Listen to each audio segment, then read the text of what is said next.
بھائی کوئی مارے گا اس کو ماروں گا، میں زیادہ طاقتوروں میں 4 ماروں گا، جو کمزور والا وہ 1 مارے گا۔ یہاں پر پنجاب میں کیا کچھ نہیں ہوتا ہے کہ جی وہ یہ کرتا تھا وہ کرتا تھا۔ پنجاب کا وڈیرا کیا کرتا ہے؟ وہ عورتوں کو نیکڈ پریڈ کراتا ہے بازاروں کے درمیان میں، اخباروں میں روزانہ پڑھتے ہیں، ٹھیک ہے۔ بلوچستان والے نے اگر اس قسم کی کوئی کارروائی کی، بلوچستان والا پرابیبلی اس قسم کی کارروائی نہیں کرتا ہے، وہ کہتے ہیں کسی کی مونچھ کاٹ دی ہے، کوئی اس قسم کی کارروائی ہم سنتے ہیں، میں نے تو نہیں دیکھا ہے۔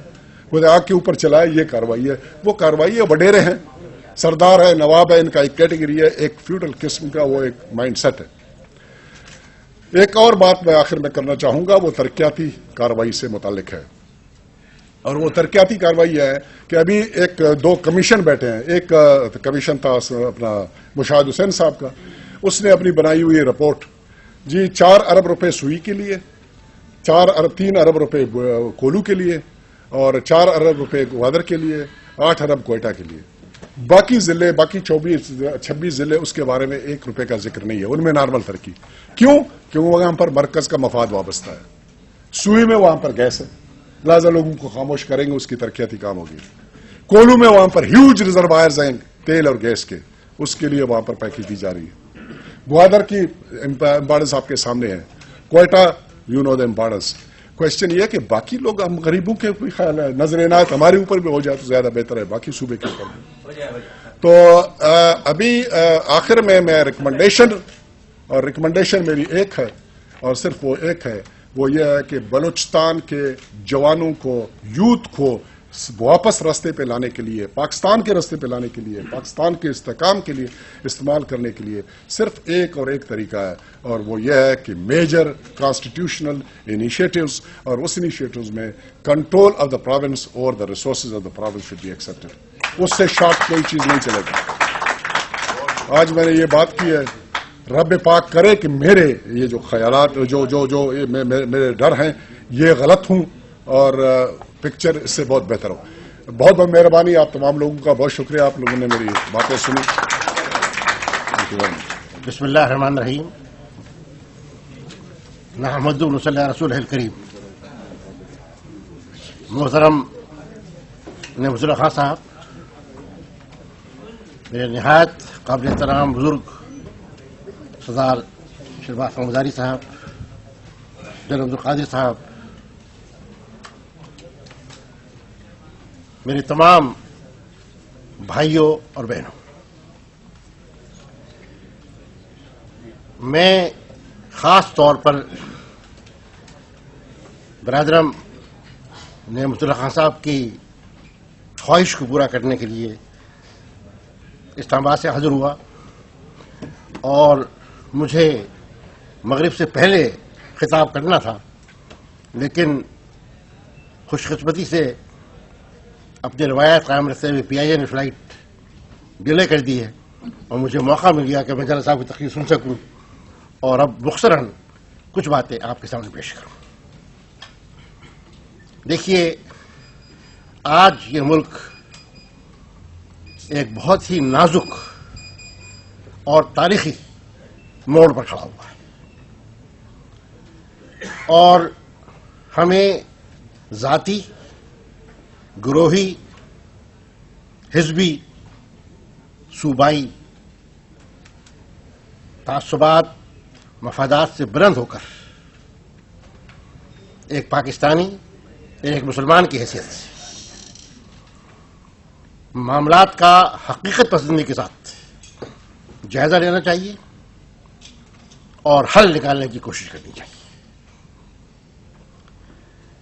آج کی اس محفل میں ہر مقرر نے اپنے انداز میں اپنے نقطہ نظر کو دلیل سے پیش کیا، اور یہی میری نگاہ میں مشاورت اور ڈائلاگ کی روح۔ ماضی، حال دونوں کی باتیں کی ہیں، اور مستقبل کے بارے میں بھی چند تجاویز دی گئی ہیں۔ میں اس وقت تاریخ میں نہیں جاؤں گا، اور تجزیے اور تحلیل، انالیسس پر بھی وقت صرف نہیں کروں گا۔ ترجمان القرآن میں میں برابر ان موضوعات پر لکھ رہا ہوں اور بلوچستان پر 2 بار میں لکھ چکا ہوں. آج کی اس محفل کا فائدہ اٹھاتے ہوئے میں ایک طرف بحث کو سمیٹنے کی کوشش کروں گا، لیکن دوسری طرف یہ آپ کے سامنے رکھوں گا کہ حل کیا ہے. بلا شبہ حالات خراب ہیں، لوگ مایوس ہیں، زخم خوردہ، اور جیسا میرے بھائیوں نے کہا ایسے نوجوان بھی ہیں جو بغاوت پر آمادہ ہے. ہمیں حقائق کو نظر انداز نہیں کرنا چاہیے، لیکن یہ بھی ہماری ذمہ داری ہے کہ مرض کی تشخیص اور اس کے علاج نوحہ کرنے کی بجائے، سینہ کوبی کی بجائے ہماری توجہ اس طرف ہونی چاہیے. میں سب سے پہلے یہ بات کہنا چاہتا ہوں کہ بلوچستان میں جتنے بھی فوجی ایکشن ہوئے وہ سب غلط تھے، وہ سب ظلم پر مبنی تھے، اور ان کے نتیجے میں جو نقصان ہوا ہے وہ نقصان صرف بلوچستان کے لوگوں کا نہیں، پورے پاکستان کا نقصان. اور ابھی اگست کے آخر میں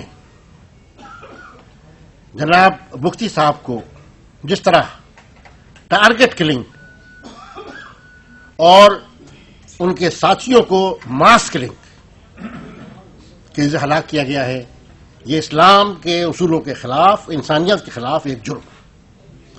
ہم اس کی پرزور مذمت کرتے ہیں اور اپنے بلوچ بھائیوں کو بتانا چاہتے ہیں کہ یہ زخم صرف آپ کے سینے پر نہیں لگا ہے، ہمارے سینے پہ بھی لگا ہے. ہم اس پہ شریک ہیں، اور میں خاص طور سے آیا صرف یہ کہنے کے لیے کہ ہمارے بلوچ بھائیوں کو یہ معلوم ہونا چاہیے کہ پورا پاکستان، اس کے سوچتے سمجھنے والے عناصر اس غم کو، اس حملے کو، اس وار کو، اس نقصان کو دل کی گہرائیوں سے محسوس کرتے ہیں، آپ کے ساتھ ہیں. لیکن خدا کے لیے ہم اور آپ مل کر کے جو ظالم ہیں، جنہوں نے پاکستان کو چرکے لگائے ہیں، جنہوں نے یہ مظالم کیے ہیں، ان کا مقابلہ کریں، ان کو تبدیل کریں اور حالات کو صحیح رخ پر لانے کی کوشش کریں. اور ہمارے وہ نوجوان جو جوش میں انتہا کی طرف جا رہے ہیں، ہمیں اس وقت ان کو سننا بھی چاہیے، ان کو سینے سے لگانا چاہیے، لیکن ساتھ ہی انہیں سمجھا کر کے اس پوری جدوجہد کو ایک مثبت اور تعمیری اور پاکستان کے مستقبل کو بہتر بنانے کے لیے استعمال کرنے کی کوشش کرنی چاہیے. دوسری بات میں یہ کہنا چاہتا ہوں کہ محترم بگٹی صاحب کی شہادت، ان کے ساتھیوں کو جس طرح ہلاک کیا گیا ہے، اور اس بارے میں حکومت نے جس تضاد بیانی، کہہ مکرنیاں، دھوکہ، اور پھر اس سے بڑھ کر ان کی تدفین کو جس سفاکانہ سمجھری کے ساتھ اسلامی انسانی پاکستانی روایات کے برعکس کیا ہے، یہ ایسی چیز ہے کہ جس کا احتساب ہونا چاہیے. احتجاج کافی نہیں، اور اس کے لیے میں نے سینٹ میں ترجیح دی ہے، اور آج پھر کہتا ہوں کہ اس کی جوڈیشل انکوائری سپریم کورٹ کے جج کی سربراہی میں جلد از جلد ہونی چاہیے اور اوپن ہونی چاہیے، تاکہ پبلک ہیئرنگ قوم کے سامنے سے حقائق آئیں، اور جن چہروں پر پردہ ڈالا جا رہا ہے اور جنہوں نے اس آپریشن کے بعد فوج کو مبارکباد دی تھی، ان کا پورا پورا حساب ہو جائے. یہ پہلی ضرورت ہے. دوسری بات یہ ہے کہ فوجی آپریشن کو فی الفور ختم کیا جائے. مسائل کا حل مذاکرات سے ہے،